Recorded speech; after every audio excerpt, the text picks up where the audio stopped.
You work with your spouse, correct? I do. Tell me about that. I work with my husband, so it's a mixed bag, but there's a ton of growth, and it's been really good for our marriage. Marriage is hard in general, and so I feel like it definitely has strengthened our relationship. Yeah. If you have the right partner, yes, and I think if you have the right mindset as well. So do you have any advice for when sales are down and times are slower? Do you have any advice as a business owner? Just keep believing in what you're doing. Don't go quiet. Don't stop advertising. What advice would you have for other females in male-dominated industries? If you're in a male-dominated industry, don't leave. Find your niche, buckle down, and know that your words and your opinion and your insight has a ton of value. Yeah. Even though the people in the room might not get it right now, believe in yourself, stick it out. Yeah. It will pay dividends eventually to the business and to yourself. Jessy, thank you for coming on. Of course. Why don't you start by telling me about Sentri Roofing, how it started, when it started. I'm curious how you got the name. Just tell me about your business. Yeah, okay. I'm Jessy. I'm with Sentri Roofing. Sentri Roofing started 5 years ago. Wow. I wasn't in college going, when I get out, I'm going to get into construction, but I landed into it, and I absolutely adore, I think, business. Yeah. Is the best part. I adore running the business. I adore having staff that I can support and help and coach. And then I love being able to give service to homeowners. Yeah. So I used to work for a few roofing companies in the past, and I just felt like there was lots of room for growth. Yeah. In the industry. So room to be better for homeowners in terms of service, and as a homeowner myself, understanding what's expected. Yeah. Or what would be great and what I'd like to know and how I'd like the experience to go, but then also being a staff member and knowing what it's like to be on the other side, on the roofing side, was important. So we wanted a better roofing company for clients and for staff members. We do a ton of residential work. A lot of roofing companies want to switch to mostly commercial because there's different types of clients, and residential clients, it's their home. Yeah. It's their heart. So they can be pretty particular and sometimes difficult to deal with. And we don't mind acquiescing like requests and helping. I think it makes it more fun.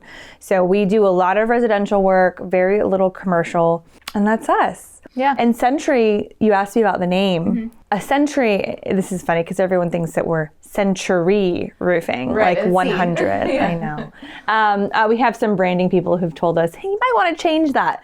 But a Sentri is essentially a guard. Yeah. So someone who's standing outside of like a fort or even further out of some sort of establishment or stronghold and keeping watch. Okay.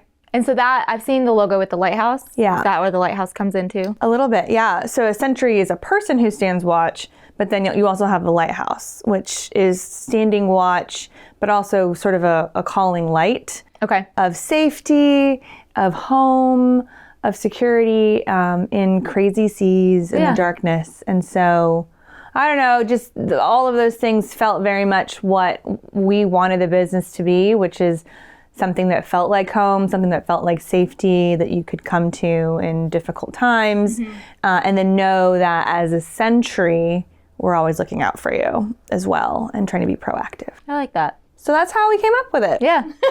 I like the logo. I've seen your billboards around. So, yeah. We have quite a few of those. Yes. Great marketing. And congratulations on making it 5 years. I feel like a lot of businesses fail in the first 5 years. Yeah. You hit the mark. You're there. You're there. The next one is 10, but yes. We had a big party because I was like, yay, 5. When was it exactly? So January 4th is when we registered the paperwork. Okay. But our first roof was March 24th. Okay. So we celebrated then. Nice. Because that's when we were a real company. Yeah. When we ripped off someone's roof and tried not to have a panic attack. It's a lot easier now. I'm not worrying about it. But we do about a roof a day. And so, yeah. Is it all types of roofing material? So metal roofs? Is it typical? Okay, so any kind of roof. Not any kind. We love I pause on the word love because I don't love shingles, but we are very not the disease, but the yes, not those shingles, not those, the adult version of chickenpox. right. Asphalt shingle is our bread and butter. So that's what we can do in our sleep. That's what we're really comfortable with. And then we can do metal roofing. There's different types of metal roofing, tough rib, standing seam. We love both of those quite a bit. They're like for our lifetime homeowners, right? They're in their forever home and they want something really good that's going to last a long time. We can also do flat roofing materials. So TPO, EPDM, stuff like that. We'll do that as well. Cool. So you'd say typically the asphalt shingle is Asphalt shingle. the most common? Yes. The most common, the most affordable, the most, it's what everyone has now. And so with a lot of work, sometimes we do insurance work. And so they ask us to restore the roof back to whatever it was previously. Okay. Sometimes they don't get to upgrade or make changes. But that's what we do a lot of. There are really great products coming out into the market though.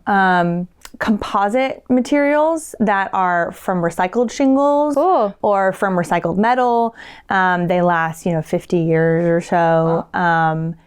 Asphalt shingle roofs don't last that long, 15, 20, 25 years if you're lucky. And so it rains a lot here too.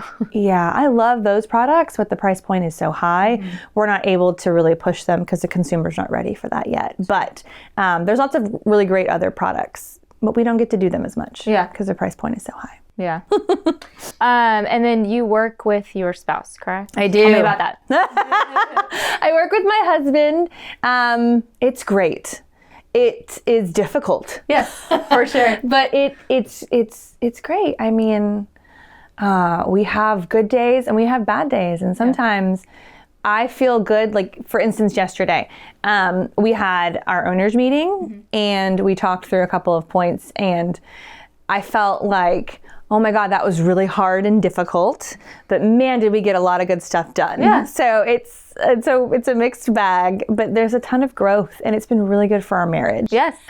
So good for our marriage because we're both willing to be open. Yeah. Right? You have to be. Yeah. You experienced that then? Yeah. I mean, I got into working with Ross, my husband, when I got into real estate. And so I feel like before that, we had our kids, but I was so separated from it because I was home. And so I feel like we were not struggling with things to talk about, but we didn't have as much to talk about because it was like I'm home with the kids all day and he's working most of the day. And so we were talking about the kids a lot, but I didn't understand the business side and I really wanted to. I wanted to be a part of it. And so I feel like it's strengthened our marriage. It's brought a lot more conversations to have. It's complicated things for sure, but it's made it stronger because it's like just our life is so intertwined. You have so much to talk about. And so, and it does give you creative solutions for getting through the hard times. Yeah. And so I think it's a great thing for my marriage for sure. It's hard. It's not easy. But marriage is hard in general. And so I feel like it definitely has strengthened our relationship. Yeah. So it's really, it's worth it if you have the right partner. Yes. And I think if you have the right mindset as well. So it's definitely about the other person and what they're willing, if your husband or wife or partner is willing to be open, put their ego aside, kind of lean into conversations instead of running away from them, then I think that it's absolutely worth it. But you both have to be willing to get there. And sometimes, I don't know if you experienced this, but sometimes one person's not willing to bend just yet. And so the other has to be really patient. I think that was me in the beginning because I saw him growing. I mean, the business owner mindset, I feel like a lot of them are similar. You do a lot of the same things. People have like their routines that they'll get into in the morning and you see that like personal growth. And I was seeing that from the outside and I was like, probably being stubborn, but also like he's growing without me almost like, and being jealous in a way, I guess. Yeah. And then I was like, I want that. And so I'm like, well, you can either sit there and be jealous or you can be like, you've got to make a change yourself. He's not going to be like, you need to do these things with me, which is good. That's a good thing in a relationship to not be forcing the other person. Yes. But I feel like he got there before me. And so I kind of had to push myself to get there. But I definitely in the beginning was kind of like, why is he doing all these things? Like not understanding it fully, but what he was doing was actually personal growth and it was a good thing. So I had to get there because he got there first. Yeah. So with your husband, was he with you from the beginning when you started the company? Yeah, he was. Okay. So what's so funny is that we both have our different strengths. And so I was working for different roofing companies for a long time. My husband had his master's degree and was really wanting to work in government and work for corporations and things like that. But we both were kind of done in like 2009, 2010. And it was a really hard marketplace for jobs. Yeah. So long story short, he made the jump into business. Okay. And so what we first did was a consulting company. So he quit his job. Wow. I was like, hey, I quit my job and I registered an LLC. And I was like, wait, what? Wait, what? No, we're not ready. But And you guys were married at this point? we were married. Okay. Yeah. He was really brave and took that jump. And then I took my expertise and my knowledge and followed suit with his bravery. Cool. And so we did consulting for other roofing companies for a while. And then we, together with a third partner, started Sentri Roofing 2 years later. Wow. So we started it together. That's amazing. So a startup together instead of a merger. Okay. Yeah. And then what would you say are, you mentioned different strengths, which I feel like is great in a relationship and a business partner. Mm-hmm. What would you say are your strengths when it comes to owning a business and being a working parent? You know, when you asked me this in the I just realized I didn't even ask. When you sent me the question about this. So I think my biggest strength, the first thing that comes to mind is my ability to work with others, to have a vision. Okay, good. To have a vision, communicate it, and sort of like, let's play chess, let's get the pieces where we need to be. Do you understand why what you're doing is important? Awesome, now let's go forth and do. I feel like that is my biggest strength. Okay. I guess being the vision and then a little bit of the implementer. Yeah. And I would say my second strength is being ridiculously confident looking, even though I'm not. That's great. That's a great skill to have, though. It's like the opposite of imposter syndrome. But inside, I'm still like, oh no, what am I doing? This is so weird. But I'm like, this is what it takes. Like, this is the presence and the confidence that it takes to mobilize others, to get them to believe in what you're doing and to get them excited. And so, you know, sometimes it's important. And so sometimes I'm on the inside screaming like, I don't know if this is going to work out, but if I don't believe it and project it, it's not going to work out. Yeah. So we're just going to feel silly and go with it and know that the pieces will fall into place. Yeah. I've gotten over my perfectionism a lot in the past 5 years. And I'm just trying to show up a whole lot more. Yeah. Instead of just waiting. And women, we do that a lot. Moms, we do that a lot. Yeah. We want to be perfect and have it all right, but done is better than perfect. Done is better. Progress is better. And the 80-20 rule, I feel like, I mean, maybe it's being a mom or I don't know, but the perfectionism thing, I feel like it's hard to let go of, but you kind of have to, especially as more workload comes on. If you have more children, I feel like you just have to like let some things go and it's okay. It's very hard though. It is. And coming from like my background, like I was in education, right? Like I got my college degree and then I did education for a long time. And so everything had to be like perfect before people came to me or before I presented something. But now I'm through networking and meeting other entrepreneurs, I'm learning that nobody has it together. Nope. What I'm doing, which is like, this is great, we're so excited, but I don't know deep down inside, everyone is doing that. Yeah. And that's normal, and it's not something to say like they're just pretending or they're just putting on a show. No, like this is just what it's like when you take a chance and want something and know that life's better this way than not trying at all. Yeah. And you learn a lot through the failures, for sure. I mean, a lot of hard lessons. And I feel like every time you look back, like on a year or 2 years, or I'm sure your 5 year, like when you started versus now, you're like, oh my gosh, like the difference in what you do in business and how you do it, you're like, not embarrassed of the past, but you're like, how was I even doing it that way? And now I'm like, okay, but I'm sure looking back 3 years from now, I'll be like, okay, why was I doing it that way? You know, so, because it's hard to see that growth and change yourself. Because you're in it, you're just deep in the throes of it. But then when you look back, you're like, okay, I've made progress for sure. No, absolutely. So many mistakes. Yes. Such That's how you learn. That's so how you many learn pricey anything. lessons. Yeah. It's just, it's the tuition due Yes. for figuring it out. And so I just have to pay tuition that way. And that's fine. You know, businesses have highs and they have lows. And I've talked to you about, I think I've talked to you about this, how we started our business in one model, which was a lot of restoration insurance work. And we've moved into really trying to be more construction-minded, forward, retail focused, and not just doing insurance-based work. And so that has forced us to change our financial model, change the way that we market, change the way that we bid work, change the way that we pay people. Every piece of the business has changed. When did that change start? Was that pretty recent? It really started to take shape 2022, 2023. Okay. I just recognized that what I wanted to do was build a brand that was long lasting, that was ahead of the curve of the industry.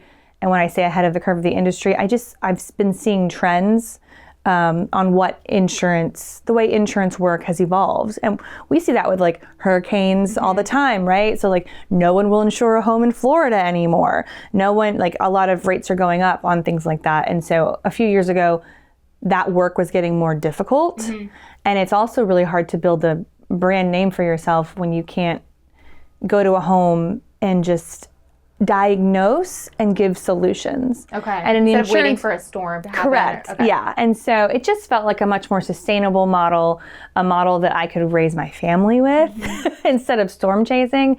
And so we just decided to make that transition slowly. It needed to happen slowly so we can keep the business afloat. But I think it's one of the best decisions. It is the best decision that we made. And you've seen our billboards around town. A little bit more, maybe rewarding in a different way, where you're not waiting for such like a tragic thing to happen to like tear these roofs off. Yeah. And maybe I'm wrong there, but I feel like maybe it must be rewarding in a different way. It is. So the people who do really well with restoration insurance work are people, I think, who thrive in that environment where you are, there's a lot of negotiation, there's a lot of fact finding, a lot of back and forth, proving evidence, almost like lawyering and litigation. Sure. I'm not like that. There are some people who are really good at it and they make millions and have grown their businesses all across the country. But for me, and I think this can be a testament to me being a woman as well. I mean, I have characteristics that men do as well, but I also still have that feminine side that wants to nurture and help solve and have something done a little bit differently. Yeah. And so when people call and they have a question and a need, I'm not going to say, actually, your area hasn't experienced a storm lately, so we're probably not going to be able to help you. Yeah. Or you have this specific insurance carrier, we're just not going to be able to help you. Yeah. So if someone has a pipe boot that needs repairing, we will diagnose and repair it. If someone has an entire roof that's been smashed by wind, we will also help. Yeah. So we just, when we talk about selling our business and when I say sell, offering what we have to consumers, it's just our expertise. Not trying to get you covered by insurance, not trying to fight with your insurance carrier and say that they're the worst. They can be the best. Yeah. They're doing the best they can with their system. You're dealing directly with the people who own the properties typically. And so then you're not going through insurance or a third party. So yeah, I feel like it'd be, I don't know, for me, I feel like it'd be more rewarding to like interact with the people. It is. Yeah, it is. I mean, and look, and it's rewarding to say, I won this claim for you. Yeah. And now this $25,000 roof is only $2,000. Yeah. I am a hero. I'm a champion. That is a great feeling. Sure. But that fight has gotten so bad, and I'll be the first to admit, they've won, I tap out.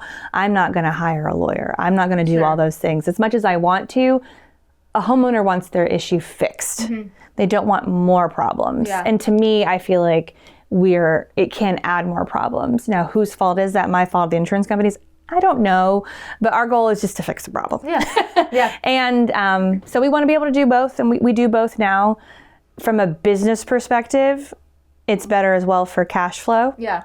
So when people are able to when people can pay with cash or they do financing instead of waiting for an insurance check. I mean, we've waited 90, 180 days. Yeah. Or more, a year. They don't act very fast. Yeah, a year. I have a few who are on a year waiting to get paid. And so that's hard. It makes us feel like we're a bank instead of an actual contractor. Yeah. So the change has been long, but a really good one. Yeah. Well, tell me about your family. They're wonderful. My husband's name's Mo, short for Moses.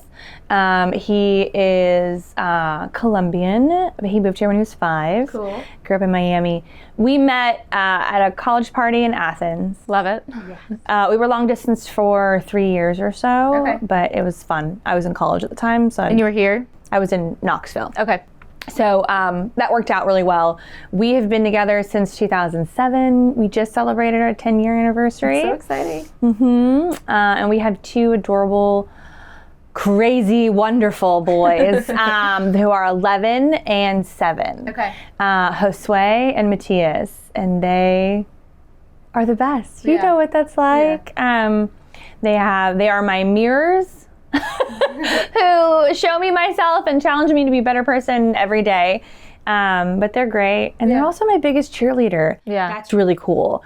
Having kids who understand that what their parents are doing is different and cheerleading us on and being really proud of us is cool. Like my littlest one's like, yeah, my mom owns Sentri Roofing. I go to her office and we can help you with your roof.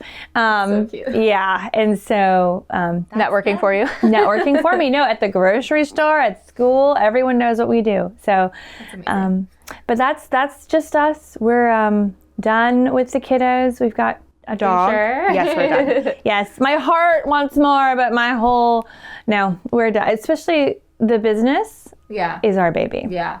And you're out of 7. You're out of the baby. I'm out. I can't imagine going back. We restarted, and I know. it's so cute. I know. He's yeah, when I was super pregnant, my kids were all potty trained, and they're like buckling themselves in their car seats, and I was like, what are we doing? Yeah. We're about to have a baby again. So now we've restarted. I'm like, we're going to have to start baby proofing again soon because we were all done with that. Like, had to take it all off. And he's starting to get rambunctious, which is fun. But yeah, we started over. So I understand the feeling of being done. Yes. And I was 10 when my sister was born. Wow. So I know what would happen to my eldest's life. Not that it's bad, but it's just different. That's your only sibling, right? Yeah. And so I know that I was responsible for her. I know that we had 2 different childhoods because I left when she was 8. Yeah. And so I missed out on a lot because I was being, a young adult. Yeah. So I don't know. We're done probably. Yeah. That's where we're at right now. But we love our little family. My mom lives with us for half of the year. Wow. She goes between here and California, so she just came back. Is that where your sister's at? My sister's in Savannah. Okay. We're spread out. Okay.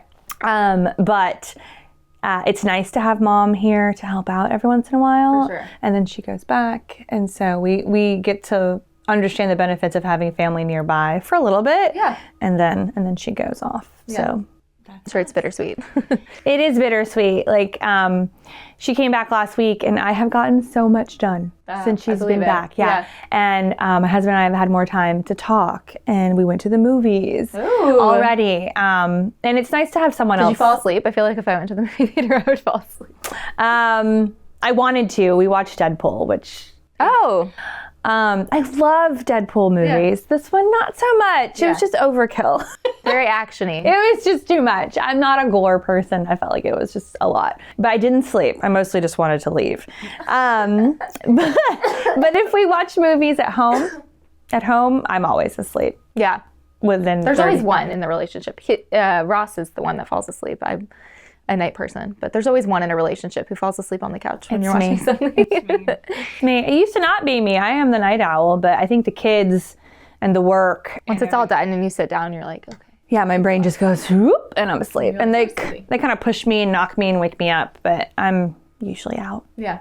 So we're a fun family, I think. We like to go camping. We go camping all the time. I don't know if we've talked about that before. We are that weird family that won't car camp. Okay. We like to put on backpacks and like hike. Oh, very cool. 2 or 3 miles in and then set up shop. that's where you can see the stars. Yeah. And that's really my biggest. That's true camping. Yeah. And we'll do a night or two. We'll walk back to the car for water or resources if we need it. But that's what we love to do. And it's strictly for the stars. Yeah. Like the stars, and the kids love the fire. Yeah. Oh, I bet. And so that's our little escape. We love to do that. We love to travel. It's fall break right now, and we're really sad because last year this time we were in Colombia for a week. Oh, very cool. Soccer games and going to the beach. But we went to Venice for our 10-year anniversary. Yeah. So we're traveled out. Yeah. So it's nice to also be home buddies. Yes. Yeah, it's nice to have the years and times where you stay home, and then you have the ones where you travel a lot. Yeah. I feel like ours was last year too, because we had weddings. It was like our wedding year, and then this year we haven't traveled as much. So, also, it's been a slower year for sales. Oh my gosh. So sales are down. Yes. Anyone I've talked to in any industry in sales, they're feeling the same way, which is comforting, but also a little bit like nerve-wracking. Yeah.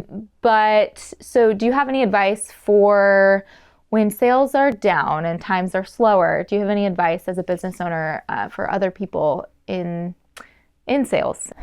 The number one thing I think is don't back off on marketing and advertising and just getting yourself out there.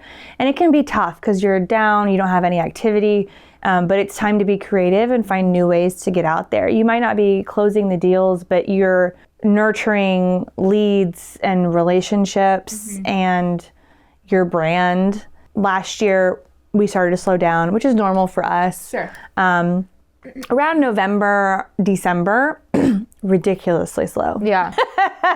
And instead of cutting back, I doubled down on the billboards you speak of. Yes. And Yes, I've really noticed them. Yeah. Oh, and it could be because you know me now. Yeah. And so, you think of something and then you meet someone or whatever, then you see them everywhere. But we doubled down on it.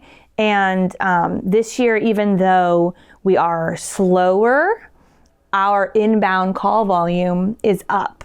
We've had over 100 additional deals from inbound calls instead of self-gen or networking calls. And so it paid off to do that. And so I think the biggest thing would be, have hope. Yeah.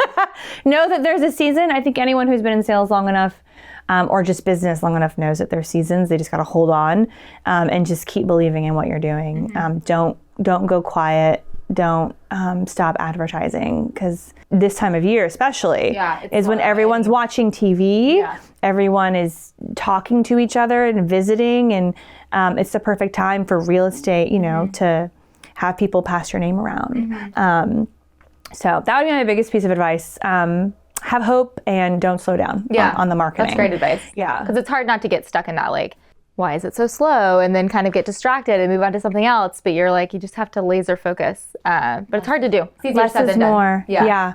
I have a business coach who's been helping us through this transition from insurance-based work to retail-based work. And he always tells me, he says, addition by subtraction. Okay. He's like, so you're going to add to your business and grow it by subtracting things out. Yeah. And so by focusing strictly on our marketing and not spending as much time doing other pieces of marketing has grown the intentional piece we wanted, which is inbound calls. Sure. And you mentioned earlier about being a female in roofing. So correct me if I'm wrong, but you're in a very male-dominated industry. I am. Right? So what advice would you have for other females in male-dominated industries? Yeah. So being the only woman or one of the few women in the industry, it can feel weird, right? All the things that come along with it. But one of the reasons I finally stuck it out and decided not to leave roofing was because my good friend was like,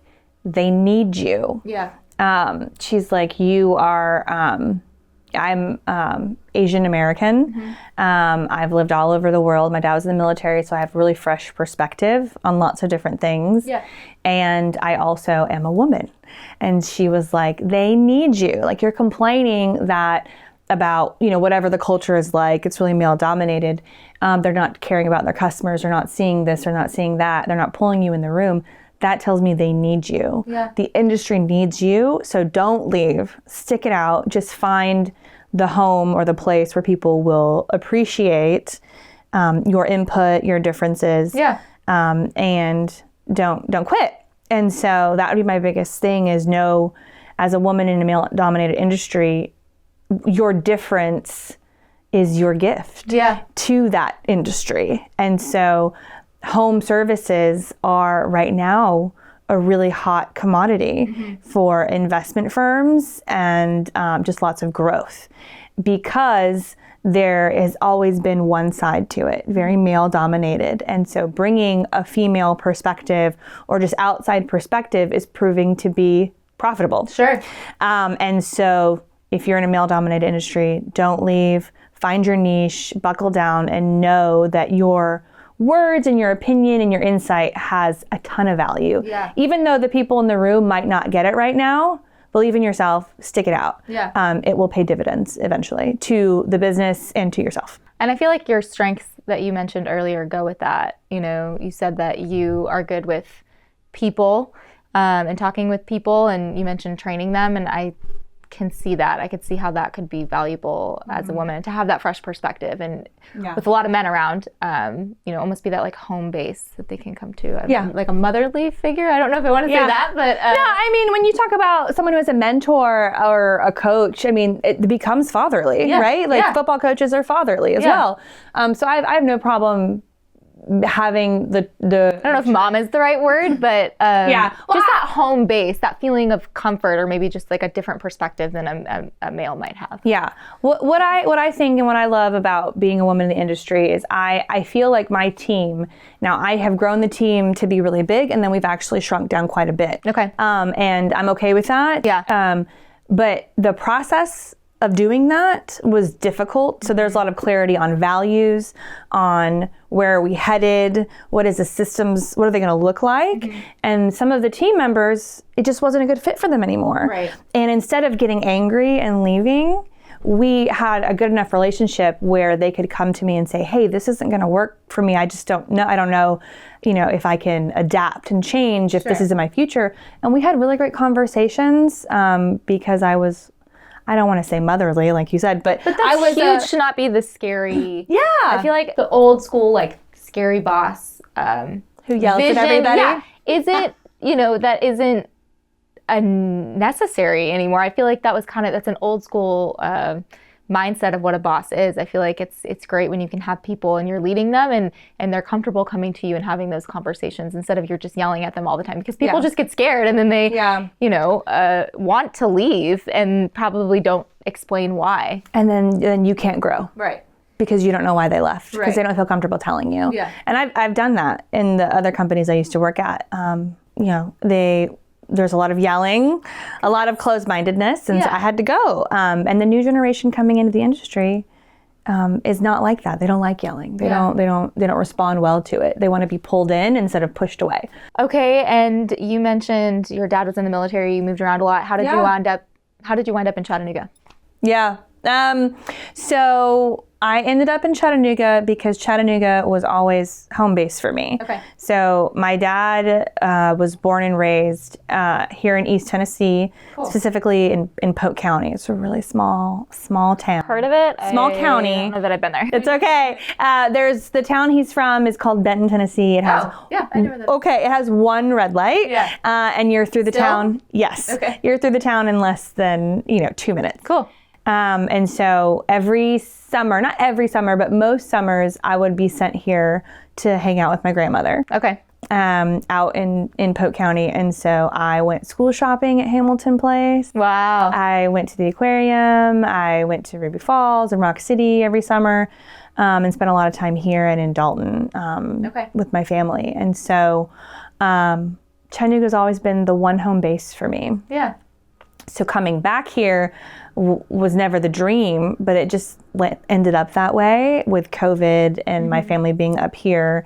And Chattanooga, as we grew our business, we started it initially in Atlanta and Chattanooga, because our business partner was here as well. But we decided just to go all in on Chattanooga. My heart was here, my family was here, and the community is exciting. Yes. It's Atlanta is huge, it's massive, you get lost in everything. But Chattanooga just feels like a really great hometown. We're outdoorsy people. We like to go camping and doing all those things. So it just felt like a really good fit for us to grow and be ourselves Yeah. and still grow a business that way. And stand out. Yeah. Yeah, Chattanooga has that small town feel. I know it's growing, and so I hope it keeps that. But it just, it's very welcoming. Whereas Atlanta, it's such a big city. I don't love going to Atlanta. I just think of the airport. Yeah. It's stressful. And doing business here is very different than doing business in Atlanta. Oh, I can imagine. Yeah, the people are just kinder. I think that they can appreciate the things that I appreciate, which is, friendliness, consideration.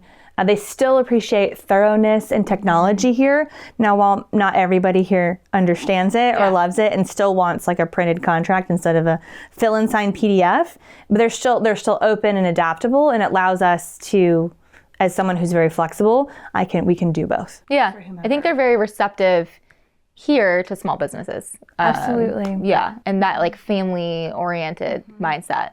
That's how I feel that for sure. I feel that too.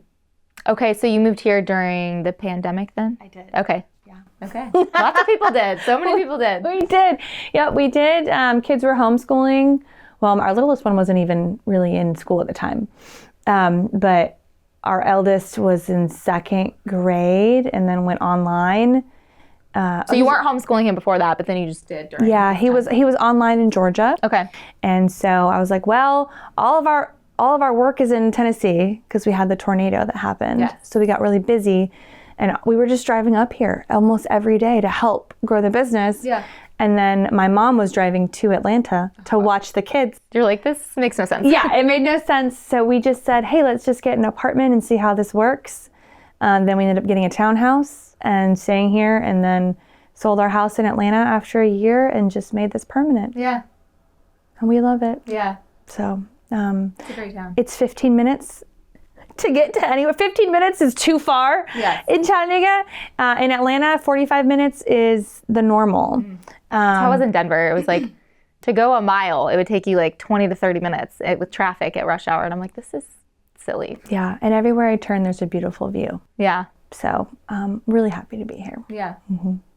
Okay, well, what advice would you have for somebody, let's say 10 to 15 years ago, starting out, before you had kids, before you started your business? What advice would you give to somebody in that same position, or younger Jessy? What would be your advice? What advice would I give to Jessy 10 or 15 years ago, before children and before marriage? Yes. So this would be very personal. I don't know if it works for everybody, but I think just be gentle with yourself. Okay. Would be my biggest advice to younger me, is just to be gentle. You're doing the absolute best you can with the information that you have. So be gentle, get excited, and just don't shy away from the big challenges. You are more, it's so cheesy, but you are more than capable of handling it. Yeah. But that's what I'd say. Yeah, that's great advice. I feel like a lot of people, what would that be? I would have been 25-ish. You're just wanting to be perfect. You're just trying to fill the boxes. And I think be gentle with yourself, because you're going to find out you don't fit in those boxes. Right. Those boxes were made for nobody. And so you just go with it. Be gentle as you find out you don't fit, and keep moving and keep going. Yeah. You'll figure it out eventually. Yeah, because how many of us went to school for one thing and are no longer doing that thing? I mean, most people, I feel like I come across, especially business owners, because you work that and then you're like, I don't want to do this forever. I want to do something else. Yeah. So that's great advice. Not fitting into those boxes. Because most people don't. Business owners certainly don't. No, we don't. We make our boxes, and then we punch holes in them, and you put a roof on it, right? And we put a roof on it, exactly. And I tell that advice to my kids. I feel like right now, that's great. When we talk about the future, like when we were kids, it was like you go to school, you go to college, you get good grades, and you get a job, right? And you do this and this. And with my children, looking forward, I don't know if it's because of the way the world is or because I'm a business owner, but I'm trying to teach them to just be flexible. Yeah. And to do the very Probably a best. little bit of both. Yeah, and do the best job you can, right? And be honest with yourself. Yeah. And that's it, because I don't really know what's the best job or thing to pursue. Like, do you have to go to college? Should you start your own business? Heck, I don't know. It's not that I'm not telling my kids that they can't go to school. My kids can go to college. Yeah. I learned a ton. They just want them to know their path a little bit. You know, I feel like I didn't have a path when I started college. I just was like, let's party.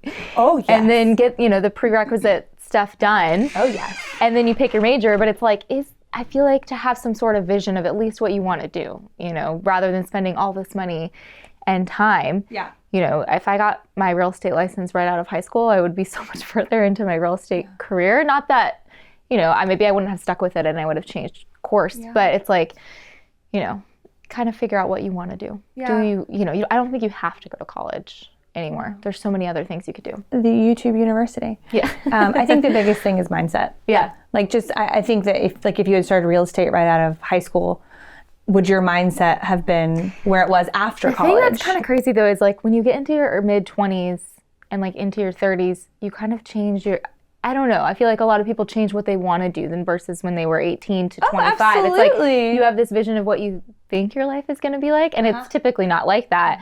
And then you get bored with stuff, you know, and you're like, so maybe I would have stuck with it and been this far into it, but maybe I would have changed my mind. I don't know. Yeah, I don't know. you Maybe I'll never change know. my mind in 10 years. I have no idea. That prefrontal cortex takes some time to develop, and once it's there, what am I doing? you change. Yeah, absolutely. So the kids, the husband, all the failures were worth it, and that's where we are now. Yeah. Well, that's all I got. Thank you for coming on. Do you have any questions for me? No, I think you're great. I mean, I would, if I could ask, why did you start the podcast? I just so I had a newsletter where I was interviewing women and getting like a printed version of it for small business owners and moms in Chattanooga. And then we started the Moms in Business, me and Rye. And then I was meeting all these amazing women who were mothers and owned businesses here. And so I thought, well, why not do a video aspect with it? Yeah.